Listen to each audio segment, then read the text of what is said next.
سرگزشت ایک کمسن سپاہی سالار کی، جو ایک مظلوم بہن کی پکار پر ہندو راجاؤں پر چڑھ دوڑا۔ تاریخ اسلام کے اس جرنیل نے بہادری، شجاعت اور قوت ایمانی سے نہ صرف سندھ کو فتح کیا بلکہ اپنے حسن سلوک سے وادی سندھ کو اسلام کے نور سے منور کر دیا۔ توحید پہ جان نشاور کرنے والے اس سپاہی کی کہانی شروع کرنے سے پہلے آپ سے گزارش ہے کہ ہمارے چینل گلوبل نالج کو سبسکرائب کریں اور گھنٹی کے بٹن کو ضرور پریس کریں تاکہ ہماری ہر آنے والی ویڈیو آپ تک بآسانی پہنچ سکے۔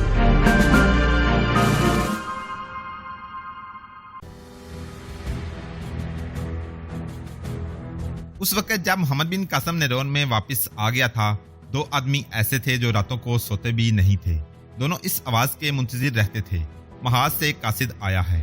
اور کبھی تو دونوں کی بےتابی ایسی ناقابل برداشت ہو جاتی تھی کہ وہ اپنے اپنے قلعے کی دیوار پر جا کھڑے ہوتے اور محاذ کی طرف سے آنے والے راستے پر نظریں جما لیتے تھے۔ ایک حجابی کیفیت تھی جو دونوں پر طاری رہتی تھی۔ ایک راجہ داہر تھا جو اپنی راج دہانی اروڑ میں پیچو تاب کھا رہا تھا۔ دوسرا حجاج بن یوسف تھا جو بصرہ میں سندھ سے آنے والے قاصد کے انتظار میں بے چین رہتا تھا۔ راجہ داہر کے راج کو مسلمان ڈھونڈتے چلے جا رہے تھے اور سندھ کی ریز سے مسجدوں کے مینار ابھرتے آ رہے تھے۔ راجہ داہر اپنی زمین پر ہندو مت کے سوا کسی اور مذہب، کسی اور عقیدے کا وجود برداشت نہیں کیا کرتا تھا۔ اس نے کئی بستیوں میں بدھوں کی عبادت گاہیں بند کروا دی تھی۔ وہ صرف ان علاقوں میں بدھوں کے ہاتھوں مجبور تھا جہاں ان کی اکثریت تھی اور جہاں کے حاکم بدھ تھے۔ مگر اب ایک ایسا مذہب اس کے ملک میں داخل ہو گیا تھا جو اس کی رایا کے دلوں میں داخل ہوتا چلا جا رہا تھا۔ تاریخ بتاتی ہے کہ راجہ داہر نے اپنی نوجوانی میں ہی محسوس کر لیا تھا کہ ایک نہ ایک روز اس کا سامنا اسلام سے ضرور ہوگا، اور وہ یوں ہوا کہ عرب کے مسلمان مکران کے ایک بڑے حصے پر قابض ہو گئے۔ یہ اس وقت کی بات ہے جب محمد بن قاسم ابھی پیدا نہیں ہوا تھا۔ اس نے باغی علافیوں کو اسی لیے اپنے ملک میں پناہ دی تھی کہ انہیں وہ عرب کی خلافت کو کمزور کرنے کے لیے استعمال کرے گا۔ اس نے عربوں کے تجارتی جہاز اس امید پر لٹوائے اور ان کے مسافروں کو قید کر لیا تھا کہ سر اندیب کو آنے جانے والے عرب اس سے ڈر جائیں گے اور سندھ میں کبھی آنے کی جرات نہیں کریں گے۔ داہر کو یہ کارروائی بہت مہنگی پڑی تھی۔ اس کارروائی سے پہلے اس نے اور اس کے دانشمند وزیر نے بھی نہیں سوچا تھا کہ وہ کس قوم کی غیرت کو للکار رہے ہیں۔ داہر کے دماغ پر صرف حبت طاری ہو چکا تھا کہ مسلمانوں کو سندھ میں داخل نہیں ہونے دے گا۔ اس کے ذہن سے یہ حقیقت بھی نکل گئی تھی کہ اس کی دو بہت بڑی جنگی قوتیں رومی اور فارسی مسلمانوں کے ہاتھوں پٹ چکی ہیں اور ان کے صرف نام باقی رہ گئے ہیں۔ اب راجہ داہر اروڑ میں بیٹھا صرف قسط کے پیغام سن رہا تھا۔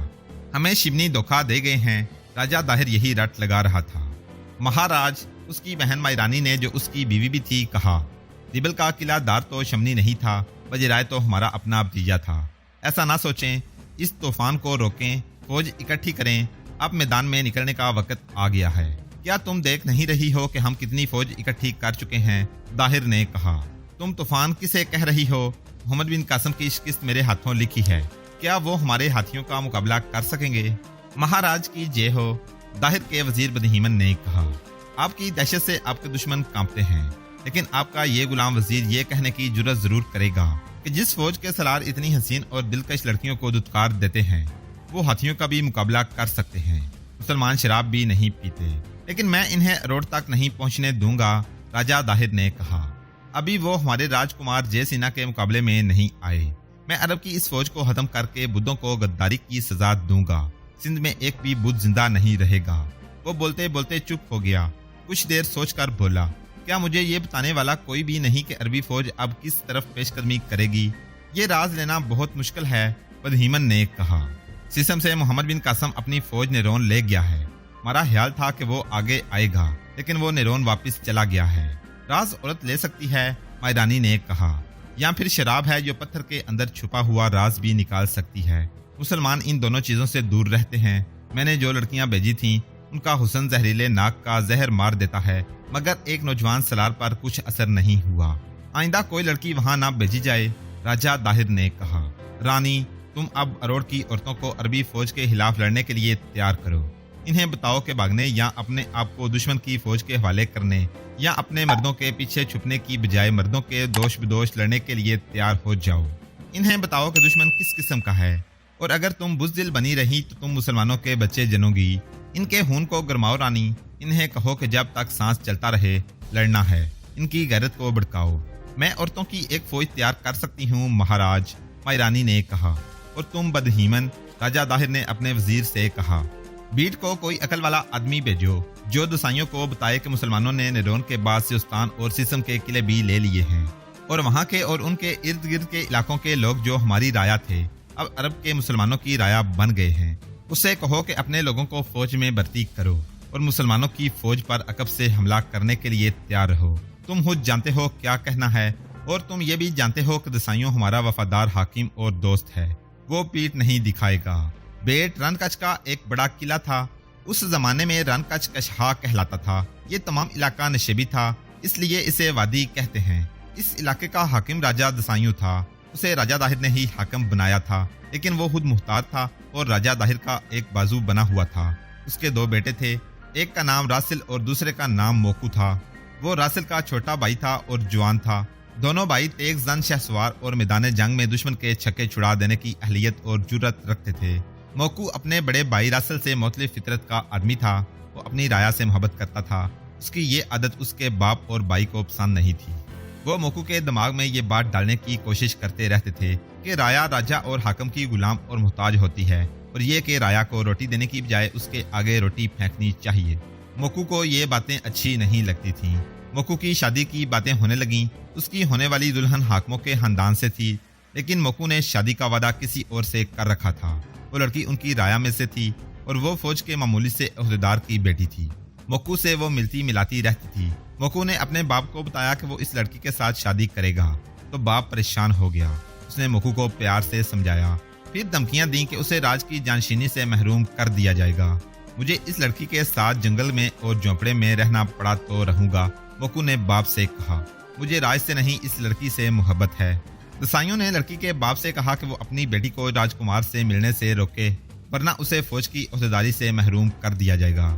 لڑکی کے باپ نے جب لڑکی کو بتایا کہ راجہ نے اسے کیا حکم دیا ہے، تو لڑکی نے باپ سے کہا کہ موکو اس کی خاطر راج کی جانشینی چھوڑ رہا ہے، تو وہ اس سے ملنے سے کبھی باز نہیں آئے گی۔ موکو اسے جب بلائے گا اور جہاں بلائے گا وہ وہاں پہنچے گی۔ باپ کو اتنا غصہ آیا کہ اس نے اسی وقت بیٹی کا گلا دبا کر اسے مار ڈالا اور دسائیوں کے دربار میں جا پہنچا۔ مہاراج نے حکم دیا تھا کہ میں اپنی بیٹی کو راجکمار موکو سے ملنے سے روکوں۔ اس نے اعلان کیا، میں حکم بجا لایا ہوں مہاراج۔ اپنی بیٹی کا گلا گھونٹ کر مہاراج کی لاج رکھ لی ہے۔ شاباش، دسائیوں نے کہا۔ بول اپنی بیٹی کے خون کی کیا قیمت چاہتا ہے؟ وہ ابھی سوچ ہی رہا تھا کہ قیمت یا انعام مانگنے کے اچانک موکو دربار میں داخل ہوا۔ اس کے ہاتھ میں برچھی تھی، اس کی طرف لڑکی کے باپ کی پیٹھ تھی۔ ادھر دیکھ، موکو نے للکار کر کہا، میں تجھے تیری بیٹی کے خون کی قیمت دیتا ہوں۔ لڑکی کے باپ نے پیچھے مڑ کر دیکھا۔ موکو نے پوری طاقت سے اسے برچھی ماری۔ برچھی کی انی اس کے دل میں اتر گئی۔ موکو نے برچھی کھینچی، اس کا شگار گر پڑا۔ دوسرا وار کرنے کی ضرورت نہیں تھی۔ کوئی درباری موکو کو پکڑنے کے لیے آگے نہ گیا، کیونکہ وہ دسائیوں کا بیٹا تھا۔ اسے پکڑ لو، دسائیوں نے حکم دیا، اسے کال کوٹڑی میں بند کر دو۔ موکو نے تلوار نکال لی۔ اب اس کے پاس 2 ہتھیار تھے۔ اس نے درباریوں کو دیکھا۔ آگے آؤ، اس نے سب کو للکارا، ہمت کرو۔ اس کا بڑا بھائی راسل حالی ہاتھ اس کی طرف آیا۔ چلے جاؤ موکو، راسل نے اسے کہا، یہاں سے چلے جاؤ۔ موکو دربار سے نکل گیا۔